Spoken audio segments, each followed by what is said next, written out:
Boa noite! Aqui é o canal do YouTube de História de Santa Cruz, do professor Sivaldo do Nascimento Souza. Hoje, neste sábado, dia 3 de abril, 3 de abril não, abril já foi, 3 de maio de 2025, a apresentação é sobre o tombamento do hangar do Zeppelin.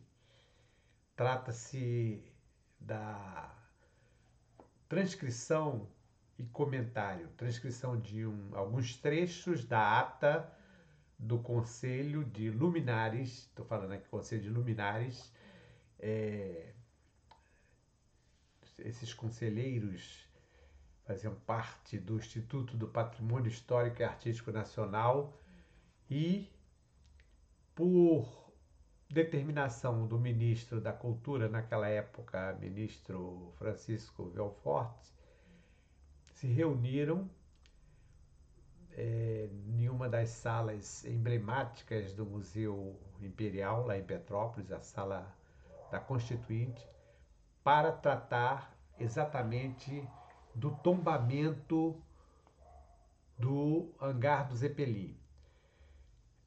Aproveito aqui para lembrar, Santa Cruz também, neste ponto de tombamento, Santa Cruz se destaca, porque nós temos três monumentos tombados a nível federal. No caso, o hangar do Zeppelin, que foi tombado em 1998, a Ponte dos Jesuítas, que foi tombada em 1938, e o Marco da Fazenda Imperial de Santa Cruz, que também foi tombado em 1938. Esses dois que eu acabei de citar, a Ponte dos Jesuítas e o Marco da Fazenda Imperial, foram tombados na primeira lista dos bens que foram relacionados, porque a antiga diretoria do Patrimônio Histórico e Artístico Nacional, que também já chamou Secretaria do Patrimônio Histórico Nacional, atualmente é Instituto do Patrimônio Histórico Nacional, que é o IFAM, foi uma criação no período do governo do Getúlio Vargas, na época da ditadura. Foi um estudo feito por Mário de Andrade, Melo Franco, uma série de pesquisadores, mas principalmente o Mário de Andrade, isso em 1937, e o Instituto foi criado em 1938. Então, já na primeira lista de bens tombados no Brasil, nós tivemos de Santa Cruz dois importantes bens, que no caso, Ponte dos Jesuítas e, como eu disse, Marco da Fazenda Imperial. Naquela época, porque a questão do tombamento, o que é o tombamento? O tombamento é um instituto criado pelo governo federal para a preservação de um determinado bem. E naquela época, em 1937, se falava em bens materiais. Hoje nós temos uma noção diferente desses bens. Hoje nós temos os bens imateriais. E mesmo nos bens materiais houve uma mudança, uma evolução, porque no início tudo mais ou menos era tombado em relação a aquele patrimônio deixado pelos portugueses, pelos colonizadores. Isso foi evoluindo. Hoje, por exemplo, são tombados terreiros de candomblés, são tombados determinados alimentos, como, por exemplo, o queijo de Minas foi tombado, o, o chá, o mate do Rio Grande do Sul foi tomado, o chimarrão, né? O chimarrão do Rio Grande do Sul. É, Enfim, alguns bens tomados que são alimentos, e também, até em Santa Cruz mesmo, nós temos o mineiro pau. Não sei se já foi tombado. E tem outra questão também, é o seguinte, que tem três níveis de tombamento. Tem o nível municipal, tem o nível estadual e tem o nível federal.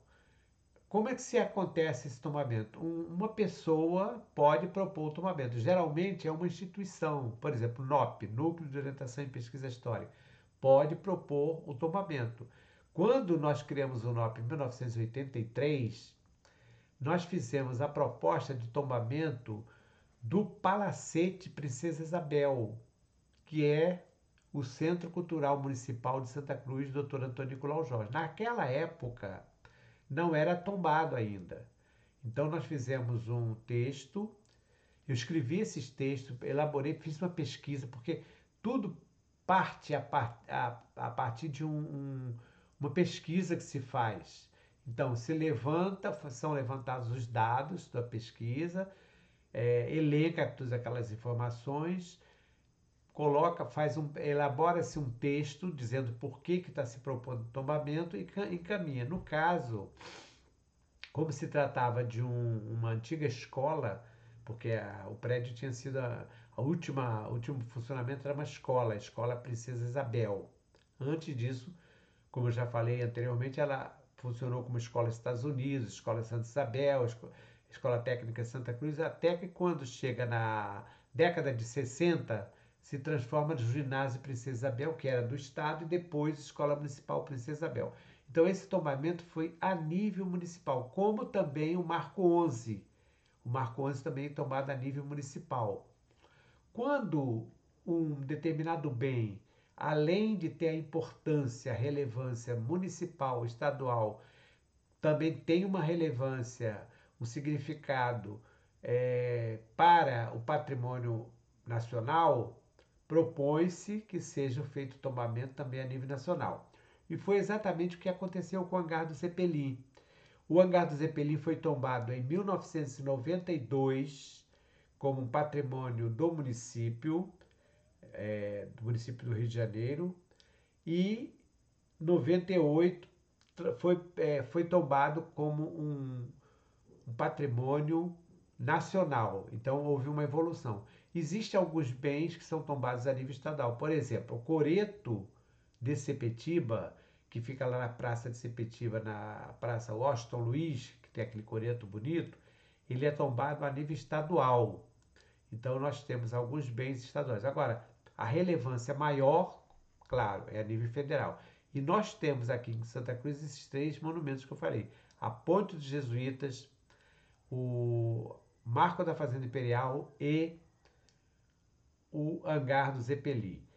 Estarei falando especificamente porque a proposta é do Hangar Zeppelin a partir da ata, da publicação da ata. Então, vou transcrever alguns trechos dessa ata, claro que não vou transcrever tudo, e farei alguns comentários sobre esse tombamento, que é um tombamento importante, foi um tombamento importante para Santa Cruz.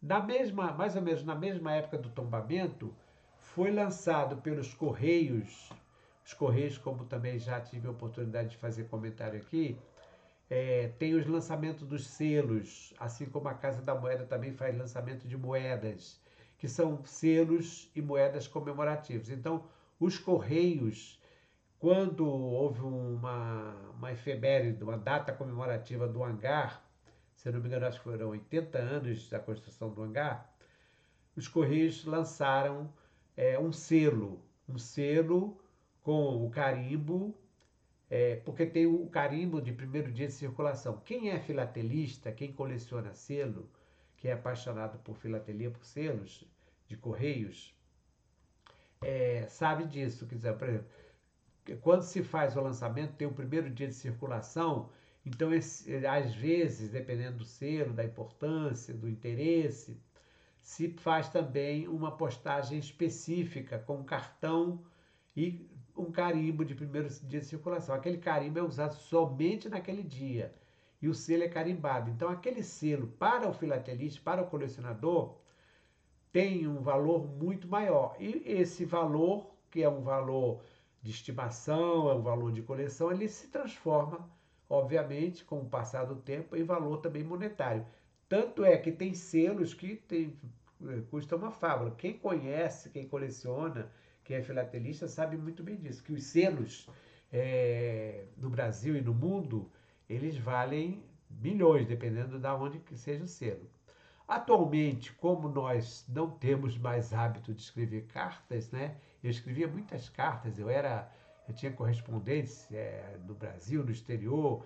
Quando eu era escoteiro, fazia troca daqueles pins, daqueles emblemas escoteiros, mandava para o Canadá, para a Espanha, para Portugal, para a Itália, e recebia também.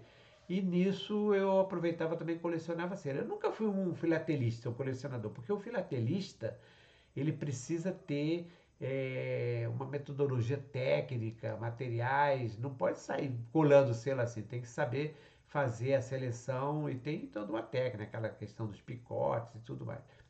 Mas isso aí é fechando parênteses, né? Vamos falar então hoje sobre o tombamento do monumental hangar do Zeppelin.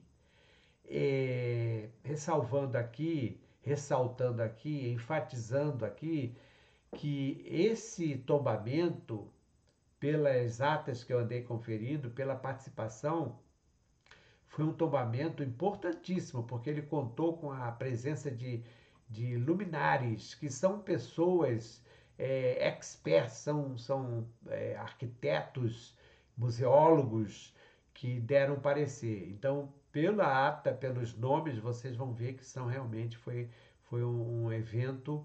Só a reunião para a seleção já foi um evento importante. Então, nós temos que nos orgulhar aqui em Santa Cruz de ter esse hangar tombado. Uma outra questão também, o tombamento acontece quando, já falei, quando tem uma relevância, uma importância, um significado histórico, artístico, arquitetônico. Agora também estão valorizando muito os aspectos naturais, de meio ambiente e tal. Mas tem uma outra característica também que hoje estão mais ou menos deixando um pouquinho, não dão tanta importância, mas no início o tombamento era feito somente daqueles bens que tivessem sido preservados com suas características originais. Então, um determinado patrimônio, como por exemplo, até hoje me pergunto, por que o quartel, o antigo convento dos jesuítas, que também foi Palácio Real Imperial de Santa Cruz, por que não é tombado aqui em Santa Cruz? Deveria ter sido tombado, afinal de contas, tem uma história, tem uma evolução. Exatamente porque, na época da criação da lei do tombamento, o decreto que criou o tombamento, um dos critérios foi exatamente esse, que fosse um prédio, um edifício, uma construção que tivesse sido preservado com as suas características originais. E não aconteceu no caso do, do convento. O convento foi passando por várias modificações, tanto que lá no quartel existe uma seleção, uma coleção, uma exposição de painéis mostrando a evolução do prédio. Até uma vez brincando, eu falei assim: evolução ou evolução? Porque realmente houve uma evolução do prédio ou foi mudando, foi sofrendo evolução. Porque vejam vocês que era um convento, tinha um andar, tinha uma capela, depois construíram uma parte lateral. Depois, quando chega na monarquia, termina a monarquia, aí constrói mais um outro andar, fica um caixotão. Então, houve uma descaracterização. Então, esse é um fator também impeditivo do tombamento, quer dizer, e isso de acordo com aquela legislação anterior, que se falava inclusive do tombamento, fala-se muito disso, do tombamento dos bens de pedra e cal, porque também no início é importante ressaltar aqui que os bens que eram tombados, os bens materiais, quase todos eram considerados bens de construção de pedra e cal. Então isso também evoluiu com o passar do tempo, não levaram tanto isso em consideração. Tanto que o hangar não tem nem pedra nem cal. O hangar já é uma construção de um período bem mais avançado em termos de arquitetura. É um monumento arquitetônico também, mas não é aquela arquitetura do tipo daqueles fortes, daquelas fortalezas do século XVI e XVII aqui no Rio de Janeiro, no Brasil.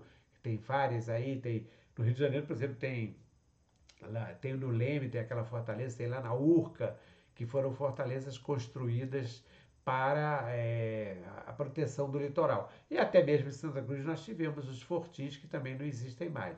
Mas então, naquela época era pedra e cal, hoje não, hoje já houve uma evolução. Então, hoje, exatamente sobre esse monumento, que é o tombamento do hangar do Zeppelin. O tombamento é o ato de tombar, quer dizer, colocar, no caso, o governo, pode ser o governo federal, estadual, municipal, sob sua guarda, bens imóveis ou móveis, que sendo de interesse público por seu valor histórico, arqueológico, etnográfico, artístico, paisagístico, etc., devem ser conservados e protegidos pelo Estado. Conselho. Bom, essa definição que eu tirei do dicionário, ela deixa bem claro que isso aqui já houve uma abrangência em relação ao início. Porque vejam que está incluindo aqui etnográfico, artístico, paisagístico e também outros, né? E essa proteção é questionável também, porque muitas vezes o bem é tombado pelo patrimônio histórico e artístico, mas o governo, ou os governos, no caso municipal, estadual, federal, não dão verba, não liberam recursos para que aquele bem seja preservado. Então, isso cria uma situação de conflito, porque às vezes o bem é tão importante, mas vocês lembram, recentemente, há 2 ou 3 semanas atrás, acho que um mês, mais um pouco, será? Houve um incêndio de uma igreja que foi destruída, que era tombada lá na Bahia. Por quê? Por descaso, por descuro, por negligência. Então, isso também tem que levar em consideração. Seria importante que esses bens tombados, a partir do momento que fosse realmente tombado, que o governo, pode ser municipal, estadual ou federal, que assumisse uma responsabilidade, uma contrapartida para que aquilo fosse preservado. Por exemplo, aqui em Santa Cruz, agora bem há pouco tempo, uma casa antiga, não era tombada, mas estava relacionada porque além dessa categoria de tombamento, existe também uma relação que se faz aqui no município do Rio de Janeiro, de bens de relevância, mas que não chegam a ser tombados, mas que tem relevância patrimonial. Havia uma casa que pertenceu à família Zaib, ali na rua Lopes de Moura, que tinha umas águias, inclusive o Benedito Freitas chama de Palácio das Águias, semelhante um pouco àquelas que tem lá no Palácio do Catete, no Palácio Catete, onde moravam os presidentes da República. E essa casa, simplesmente a família ocupante agora mais recente resolveu descaracterizar, demoliu a casa. E aí, como é que fica? Mas o que se pode fazer? Então é uma coisa também que lamentável, porque às vezes o bem é tombado, mas não há nenhum tipo de retorno em termos de restauração. Até porque a restauração, ela dependendo do bem que seja, da época que seja, ela é muito onerosa. E se for uma propriedade familiar e for uma família que não tem condições, e mesmo às vezes que tem condições, não vai investir se não interessa. Então isso é um complicador. Bom, o conselho consultivo, ou melhor, o conselho consultivo, aqui está cultivo, mas está errado, é conselho consultivo, composto por luminares, se reúne no Museu Imperial em 14 de março de 1998, em Petrópolis, para tombamento do hangar do Zeppelin. Eu fiz questão de colocar essa palavra aqui, luminares, porque pela lista dos signatários que participaram dessa reunião do dia 14, que eles fazem uma ata com todos os detalhes, e no final da ata todos os participantes se assinam. Então, pela lista, eu vi que tem nomes realmente que nós podemos dizer que são pessoas iluminadas, são luminares, porque são pessoas que conhecem, alguns já morreram, que conhecem bem do patrimônio, de arquitetura, e sabem o que estão fazendo. Isso aconteceu então lá numa sala especial, no dia 14 de março de 1998, em Petrópolis, quando foi tombado o hangar do Zeppelin, que é um patrimônio histórico, artístico e arquitetônico de Santa Cruz, do Rio de Janeiro, do Brasil e do mundo. Realmente, porque é o único exemplar, o único hangar ainda existente que foi construído especialmente para dirigíveis. Hangar do Zeppelin, em primeiro plano, à esquerda, o monumento do aviador de caça, de autoria de Oscar Niemeyer. Outro dia falei sobre esse monumento porque eu considero importante. O Oscar Niemeyer aproveitou as ideias do Oscar Niemeyer, sempre fazendo aquela linha, arquitetura com uma linha curva. Então ele fez assim um capacete como se fosse um capacete estilizado, parecendo também com aqueles capacetes usados pelos militares oficiais do Império Romano. Então lá no fundo vejam que tem o hangar. A proposta inicial do tombamento do hangar e do aeroporto Bartolomeu de Gusmão. Havia ao lado do hangar uma estação ferroviária que não existe mais. Esta foto foi tirada por mim no dia 20 de outubro de 2022, durante uma corrida, aquela corrida da Térnio, que a Térnio promove uma corrida e um trecho da corrida é lá dentro do hangar. Então aproveitei para tirar esta foto do hangar. Aliás, essas fotos quase todas foram tiradas nessa mesma época. Aqui vocês podem ver o hangar, ele é mais ampliado, inclusive com uma aeronave ali, ao lado já do aeroporto Bartolomeu de Gusmão. E lembrando que o Bartolomeu de Gusmão começou a ser construído também na mesma época, em 1934.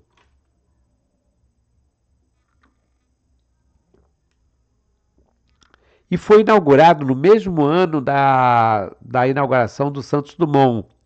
O Santos Dumont foi inaugurado no mês de julho ou junho, por aí no meados, e o Bartolomeu de Gusmão já foi em dezembro, com a presença do Getúlio Vargas.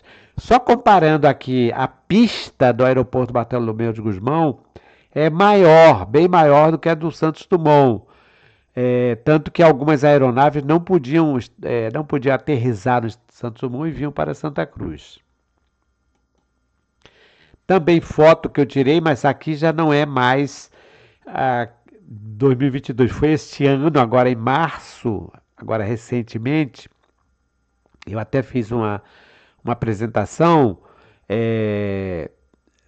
no interior do hangar. Então nós estávamos lá na corrida e aproveito também para que vocês possam ter uma ideia da estrutura interna desse hangar e de uma das portas, coisa monumental mesmo, porque o dirigível era um monumento, era enorme, então precisava ter realmente uma entrada. E outra coisa, é um tipo de estrutura metálica que até hoje não tem praticamente corrosão nenhuma, embora o hangar fique bem pertinho de Sepetiba. O hangar teve a sua construção iniciada em 1934. Foi inaugurado em 36, em dezembro de 36, com a presença do presidente Getúlio Vargas. Abaixo aqui tem um trecho da ata da 13ª reunião do Conselho Consultivo do IFAB. Não é IFAB, é IFAM, Instituto do Patrimônio Histórico e Artístico Nacional. Aqui botaram IFAB como se fosse brasileiro. Foi realizada no dia 13 de março de 1998. O presidente, no caso o presidente do IFAM, do Instituto do Patrimônio Histórico e Artístico Nacional, acolheu a sugestão, porque se trata de uma reunião, então alguns conselheiros apresentam algumas sugestões. Então foi apresentada uma sugestão, prosseguindo, submeteu ao Conselho a proposta de tombamento do hangar do Zeppelin e estação de passageiro do aeroporto Bartolomeu de Gusmão. No caso, essa estação, ela não existe mais, então ela acaba perdendo o sentido do tombamento, né? De acordo com o processo número 994-T78, solicitando ao conselheiro Silva Teles é um arquiteto, que escreveu um livro muito com bastante conteúdo sobre os monumentos do Rio de Janeiro. Então, Silva Teles foi ler o parecer transcrito a seguir. Senhor presidente, senhores conselheiros, o parecer elaborado pelo historiador Adler Homero Fonseca de Castro, constante do processo, é um estudo meticuloso e abrangente. Aí ele coloca aqui, apesar das ressalvas que apresenta quanto à falta de tempo de que dispôs para a sua elaboração, sobre os balões e dirigíveis não rígidos e rígidos e sobre os galpões que nos diferentes países foram sendo fabricados. Então, esse Silva Teles, o Conselho naturalmente solicitou que esse historiador fizesse uma pesquisa. Então ele vai fazer uma pesquisa muito detalhada, inclusive falando sobre os balões, sobre os voos, sobre os dirigíveis, sobre os hangares, os diversos galpões construídos no mundo inteiro. Fazendo a leitura do seu texto, o conselheiro Silva Teles menciona o meticuloso, abrangente e bem elaborado parecer técnico de autoria do historiador Adler Homero Fonseca de Castro, contendo todas as informações mais importantes sobre o hangar, desde as pequenas pesquisas a respeito dos veículos de uso militar e civil empregados na época, até os tipos de galpões que foram fabricados nos diferentes países para tais dirigíveis. Há um estudo especial para os dirigíveis que aterrissaram no aeroporto Bartolomeu de Gusmão de Santa Cruz. Como se tratava de um tombamento de Santa Cruz, então isso serve como uma espécie de introdução para depois chegar a falar realmente do tombamento de Santa Cruz. Eu aproveitei uma foto da revista da semana que apresenta aqui diversos dirigíveis naquela época em que os dirigíveis ainda sobrevoavam os céus do Brasil e do mundo. Continuando a ata, Aeroporto Bartolomeu de Gusmão. O Aeroporto Bartolomeu de Gusmão, destinado aos Zeppelins, foi construído ao tempo do Santos Dumont, entre 1933 e 1936, sob a responsabilidade do engenheiro Maurício Jope da Silva. Aí desse texto ele tirou da História da Engenharia, volume 2, de 1984. O edifício para a estação de Hidros, fruto do concurso de 1936, é de autoria do arquiteto Atílio Correia Lima e foi iniciado em 1937. Brasil, Budg, 1943, Mendeley, 1956, Arquitetura Moderna do Rio, 1991. Na época, os principais meios de transporte para longa distância eram os dirigíveis e os hidroplanos.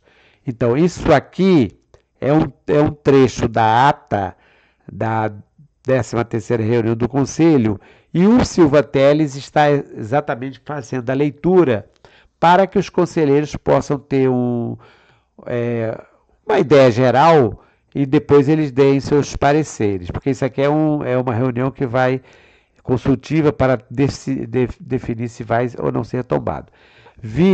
Aqui tem a vista aérea do Zeppelin, que eu fiz agora, essa é de 2022, durante a corrida da Térnio. Essas fotos também, durante a corrida da Térnio em 22. E o texto aqui, mais um trecho da ata, né? O presidente, após informar a superação de resistências anteriores, comunicou o grande interesse do Ministério da Aeronáutica na efetivação do tombamento e colocou em votação o parecer do relator acolhido por unanimidade, ficando aprovadas a proposta de tombamento do hangar do Zeppelin do aeroporto Bartolomeu de Gusmão, inclusive as pontes rolantes, os elevadores, as escadas de acesso, o motor e o mecanismo de abertura das portas principal e secundária e a estação de passageiros anexa. Rio de Janeiro, RJ é delimitação do seu entorno. Então, essa ata de 13 de março de 98 aprova por unanimidade o tombamento de todo o hangar. Essas escadas, elas ainda existem, estão lá. E as portas, quando eu estive lá na corrida agora em março, nessa apresentação eu falo, as portas elas têm um mecanismo elétrico e um mecanismo mecânico, que quando o elétrico não funciona, são soldados, tem uma roldana que fazem movimentar. Além do hangar, tem outras construções que fazem parte daquela época, como esse grande reservatório que vocês observem aqui. Foi uma foto que eu tirei bem antes disso, em 2011, durante uma visita que nós fiz com os professores e funcionários do CIEP Barão de Tararé. Então, essa esfera grande que tem aqui na frente, o comandante mandou que um soldado, um cabo, fizesse a pintura como se fosse um grande globo terrestre. Então, ali tem uma linha, se vocês observarem de pertinho, que mostra exatamente a ligação da linha que saía de Frankfurt, no caso, passava por Recife, uma cidade chamada Jiquiá, um município, né? E via para o Rio de Janeiro. Então ficou um trabalho muito interessante. Graf Zeppelin, o transatlântico voador. O Graf Zeppelin e o Hindenburg eram aeronaves tão enormes, tão grandes, que alguns jornais começaram a falar no transatlântico voador, porque interiormente, qualquer hora dessa estarei falando sobre o Zeppelin, como era o Zeppelin por dentro, porque era muito confortável. Tinha restaurante, tinha biblioteca, tinha locais para acomodações para dormir, sala de jogos, enfim, era realmente um monumento e por dentro muito luxuoso e muito confortável. E claro que era uma passagem para os privilegiadíssimos, não era qualquer um. Custava em torno de US$ 5.000 a passagem da Alemanha até o Brasil. Esta foto da direita tirei agora no dia 13 de abril de 2025, durante a corrida Corrida não, aqui no caso foi o passeio organizado pelo meu amigo Reinaldo.